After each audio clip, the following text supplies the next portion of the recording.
Welcome back. Today we are going to discuss the lesson biomolecule, and in the lesson biomolecule today's topic is enzyme. আজি আমি জৈৱ অণু নামৰ পাঠটোৰ উৎসেচক সম্বন্ধে কিছু কথা আলোচনা কৰিম। প্ৰথমতে আমি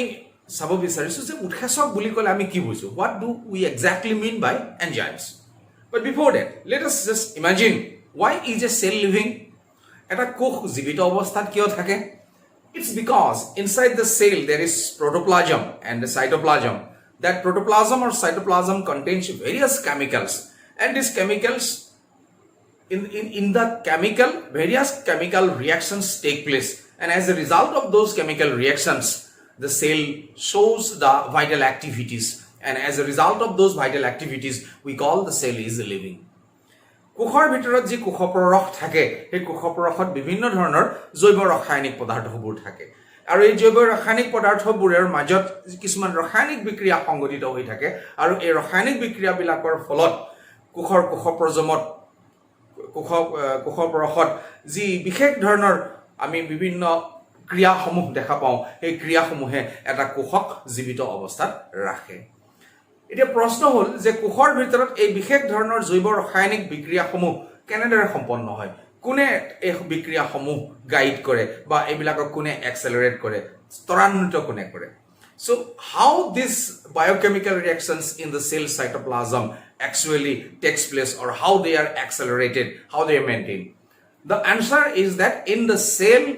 amongst those biomolecules, there are some biomolecules which are called as enzymes or biocatalysts, and they always take part in the chemical reactions just to accelerate its speed. কোষৰ ভিতৰত থকা উৎসেচক বা এনজাইম বিলাকো কিছুমান জৈৱ অণু, আৰু এই জৈৱ অণুসমূহে কোষত থকা বিভিন্ন জৈৱ ৰাসায়নিক বিক্ৰিয়াসমূহত অনুঘটকৰ কাৰ্য কৰে, আৰু এই অনুঘটকসমূহে বিশেষ বিক্ৰিয়াসমূহ চালিত কৰি ৰাখে কাৰণে কোষটো জীৱিত অৱস্থাত থাকে।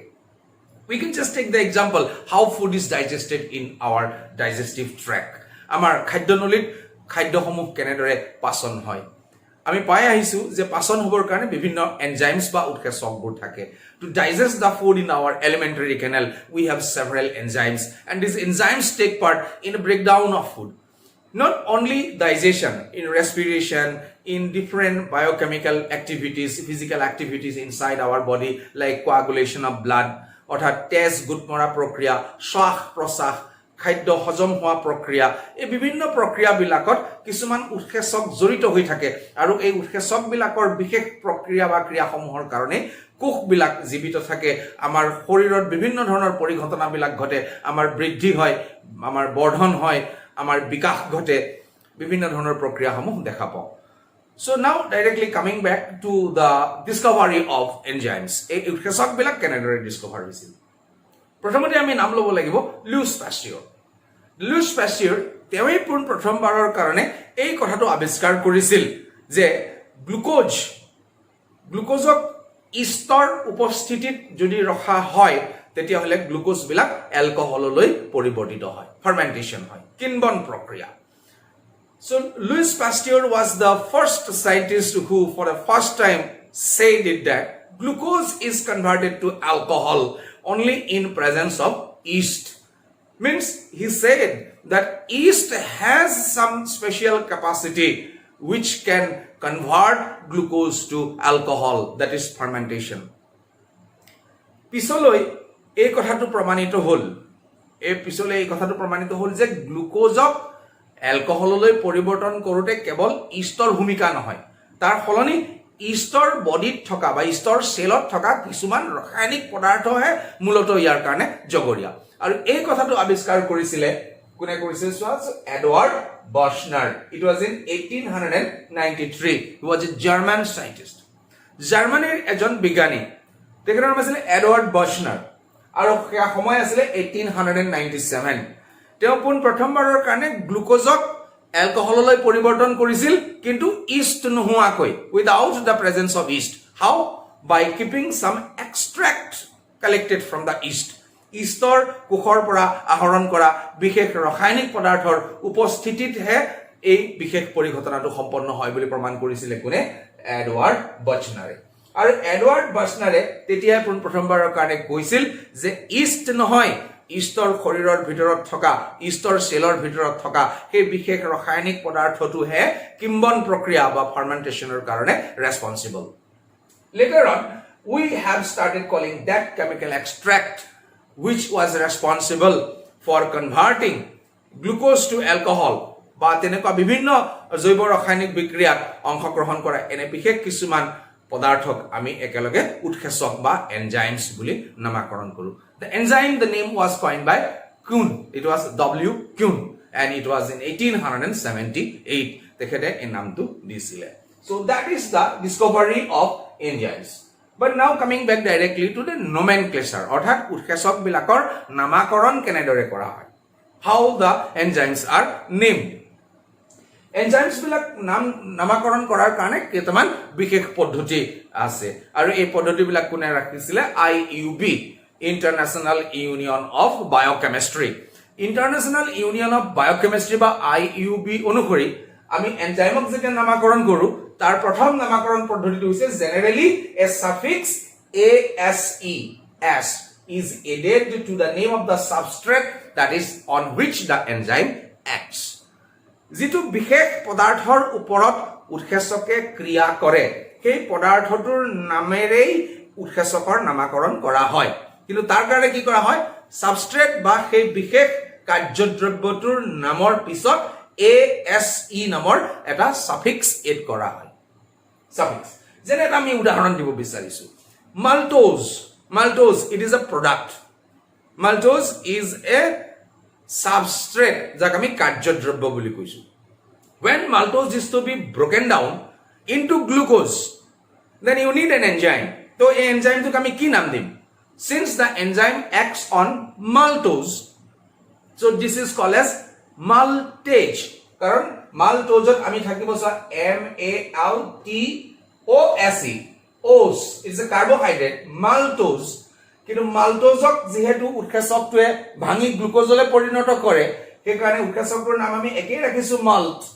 MALT ইয়াতো আছে MALT malt কিন্তু OSE এৰ খলনি ASE আনিছো ASE so this is instead of maltose the enzyme now is called as maltase similarly urea it is another product and if urea is broken down by an enzyme then it is urease urea ইয়াতো আছে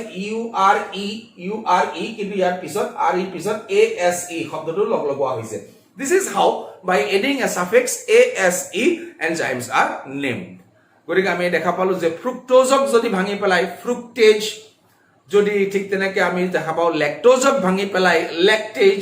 মাল্টোজক ভাঙি পেলোৱাৰ কাৰণে maltase আৰু ইউৰিয়াক ভাঙি পেলোৱাৰ কাৰণে ইউৰিয়াছ so this is the first way how enzymes are named now coming back to the second one আমি দ্বিতীয় পদ্ধতিলৈ আহিছো enzymes are also named by that is the chemical reactions they catalyze উৎসেচক বিলাকে যেটো বিশেষ ৰাসায়নিক বিক্ৰিয়াত অনুঘটক হিচাপে কাম কৰে সেই বিশেষ ৰাসায়নিক বিক্ৰিয়াটোৰ নাম অনুসৰি উৎসেচক বিলাকক নামকৰণ কৰা হয় উদাহৰণ আমি ললো তেতিয়া বুজি পাম it will be easy for us if we take an example and the example is that for example oxidases why because this enzyme will take part in oxidation reaction জারণ বিক্রিয়াত অংশগ্রহণ কৰিছে জাৰণ বিক্ৰিয়াক আমি যেহেতু ইংৰাজীত অক্সিডেশন বুলি কওঁ গতিকে অক্সিডেশন বিক্ৰিয়াত অংশগ্ৰহণ কৰাৰ কাৰণে ইয়াক নাম দিয়া হৈছে অক্সিডেজ ইয়াৰ শেষটো অক্সিডেজৰ শেষটো ASE শব্দটো থাকিব সাফিক্সটো থাকিব অক্সিডেজ similarly glycosidase because এই গ্লাইকোসাইডিক বান্ধনীৰ সৃষ্টি কৰা বিক্ৰিয়াত অংশগ্ৰহণ কৰি আছে গ্লাইকোসাইডেজ বা ঠিক তেনেকৈ ডিহাইড্ৰোজেনেজ এটো এটা এনেকুৱা ধৰণৰ ৰাসায়নিক বিক্ৰিয়া যেটো ৰাসায়নিক বিক্ৰিয়াত ডিহাইড্ৰোজেন অৰ ডিহাইড্ৰোজেনেশন মানে এটা হাইড্ৰোজেন পৰমাণুৰ অপসাৰণ ঘটিছে আৰু এনেদৰে অক্সিডেশন বিক্ৰিয়া সংঘটিত কৰে কাৰণে অক্সিডেজ গ্লাইকোসাইডিক বন্ড ফৰ্মেশনত হেল্প কৰিছে কাৰণে গ্লাইকোসাইডেজ ডিহাইড্ৰেশন ৰিঅ্যাকশনত ভূমিকা লৈছে কাৰণে ডিহাইড্ৰোজেনেজ আমি এনেকৈ উৎসেচক বিলাকক নামকৰণ কৰা দ্বিতীয় পদ্ধতি this was the second rule how enzymes are named however some enzymes are named with the traditional names অৰ্থাৎ IUB এ আৱিষ্কাৰ কৰা এই বা তেওঁলোকে নিৰ্ধাৰণ কৰি দিয়া এই নামকৰণ বিলাকৰ উপৰিও আগৰে পৰা IUABA নামাকৰণ পদ্ধতিটো দিয়াৰ আগৰে পৰাই মানুহে উৎসেচক বিলাকক যিবিলাক নামেৰে নামাকৰণ কৰিছিল বৰ্তমানো কিছুমান বিশেষ বিশেষ উৎসেচক আমি সেই একেটা নামেৰে নামাকৰণ কৰি আহিছো some of the enzymes are still traditionally named as the old name for example pepsin renin trypsin chymotrypsin এনেকুৱা বিলাক নামৰ শেষত আমি ASE টো নাপাও যেনে ইয়াতে পাইছো এনজাইম টো মালটেজ শেষত ASE আছে urease oxygenase dehydrogenase ঠিক তেনেকে কিন্তু আমি পেপচিনত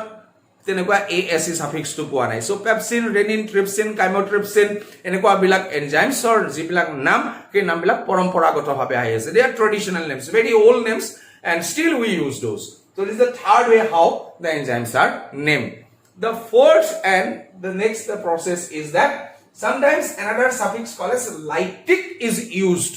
at the end of the substrate lytic নামৰ এটা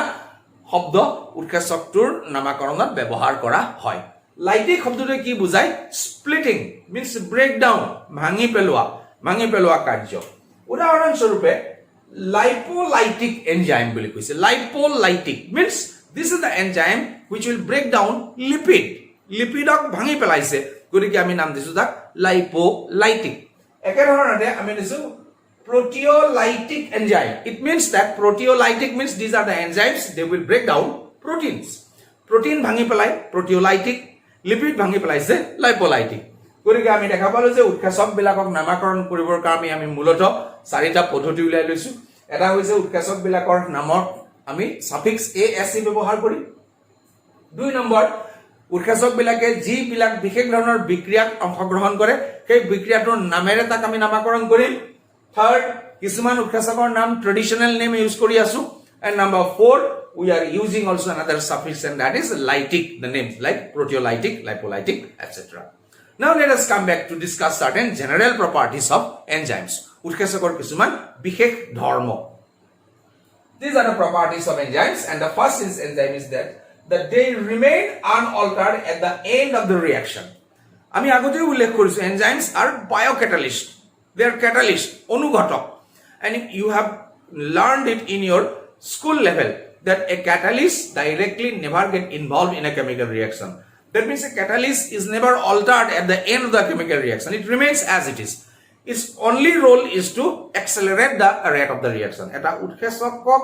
আমি অনুঘটক বুলি কৈছো আৰু অনুঘটক হোৱাৰ কাৰণে এই বিক্ৰিয়াটোত প্ৰত্যক্ষভাৱে অংশগ্ৰহণ নকৰে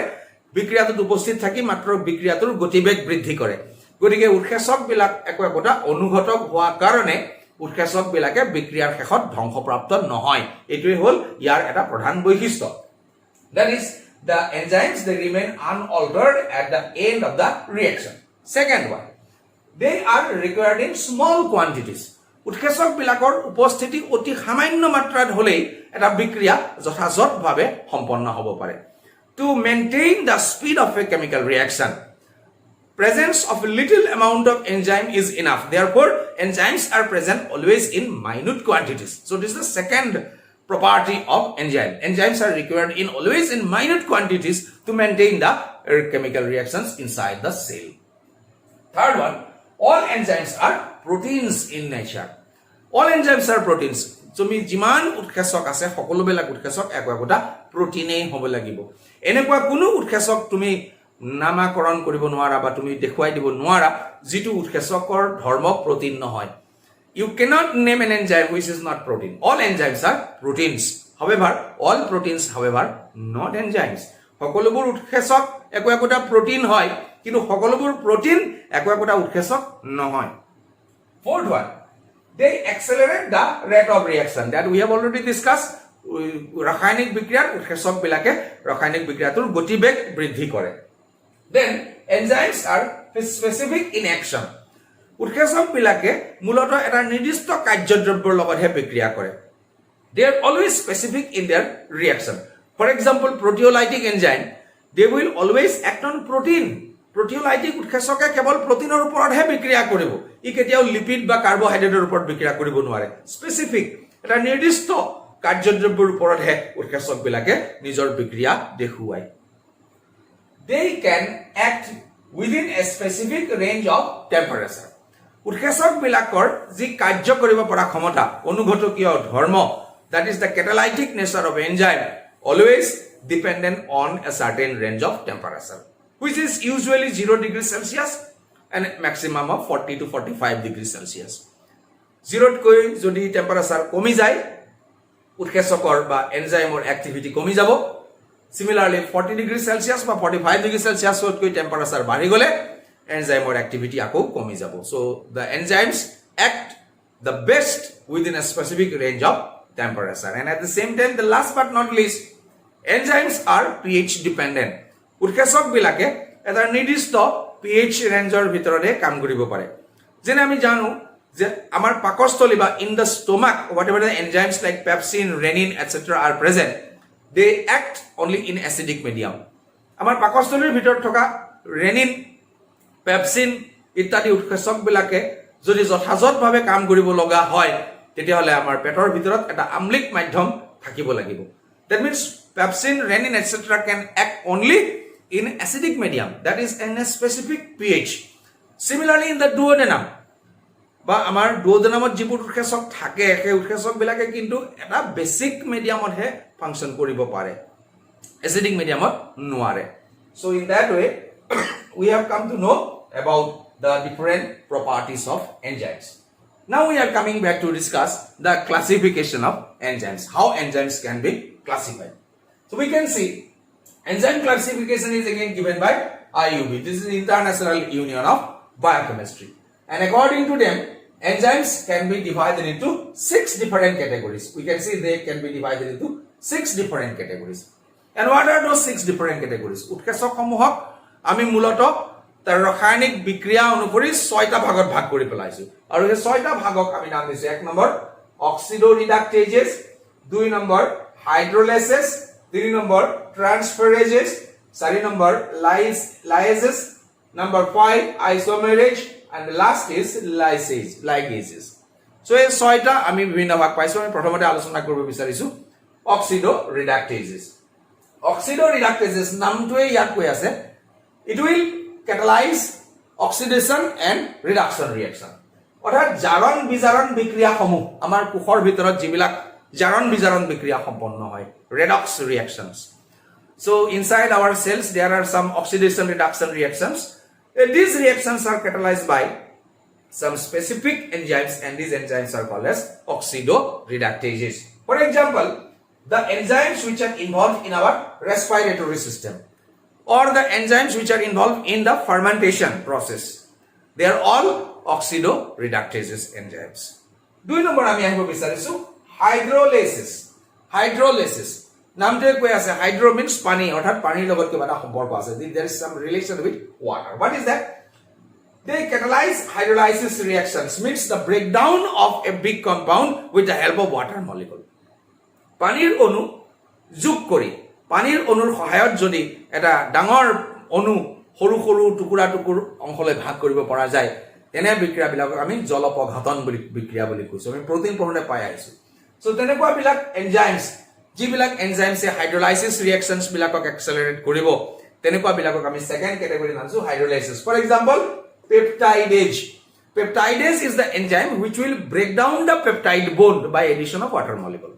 পানীৰ অণু এটা সংযোগ কৰি পেপটাইড বান্ধনীটো ভাঙি দিব পৰা এই বিশেষ উৎসেচকটো হ'ল পেপটাইডেজ। সিমিলাৰলি প্ৰোটিওসিস বিলাকে প্ৰটিন বিলাকক ভাঙি পেলাব, আৰু এনেদৰে পানীৰ অণুৰ উপস্থিতিত যদি ডাঙৰ ডাঙৰ কম্পাউণ্ড বিলাকক সৰু সৰু কম্পাউণ্ডলৈ ভাঙি পেলোৱা হয় তেতিয়াহ'লে আমি বিক্ৰিয়াবিলাকক জলপঘাতন বিক্ৰিয়া বা হাইড্ৰোলাইসিস বুলি কৈছো। আৰু হাইড্ৰোলাইসিস যিবিলাক উৎসেচকে এক্সেলাৰেট কৰে, the enzymes which accelerate those hydrolysis reactions, they are called as hydrolysis. Coming back to third one, transferases. Transferases, already are coming whole to transfer a group from a particular substance to another substance. Eta functional group hobo pare, eta ion hobo pare, a radical, whatever it may be, eta compounder pra another compound le transfer koribo jodi pare tenekwa dhৰণৰ বিক্ৰিয়াবিলাকক আমি transferring বিক্ৰিয়া বুলি কৈছো। আৰু তেনেকুৱা ট্ৰান্সফাৰেজেস enzymes বিলাকে সেই বিক্ৰিয়াবিলাকক অনুঘটক বা catalyst হিচাপে কাম কৰিব। We will take example, but before that they catalyze the group transfer reactions from one substance to another. এটা গ্ৰুপৰ এটা পাৰ্টিকুলাৰ কম্পাউণ্ডৰ পৰা বেলেগ এটা কম্পাউণ্ডলৈকে ট্ৰান্সফাৰ কৰি দিয়া এই ৰাসায়নিক বিক্ৰিয়াবিলাকক যিবিলাক উৎসেচকে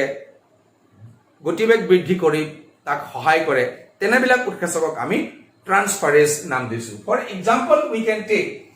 kinase is the name of the enzyme kinase so what is the role of kinase enzymes it can transfer a phosphate group from ATP adenosine triphosphate here tinita phosphate thake triphosphate means triphosphate so ATP are broken down to ADP adenosine diphosphate why because one molecule of phosphate one phosphate group is removed from ATP who removes it it is the kinase enzyme it will remove it and will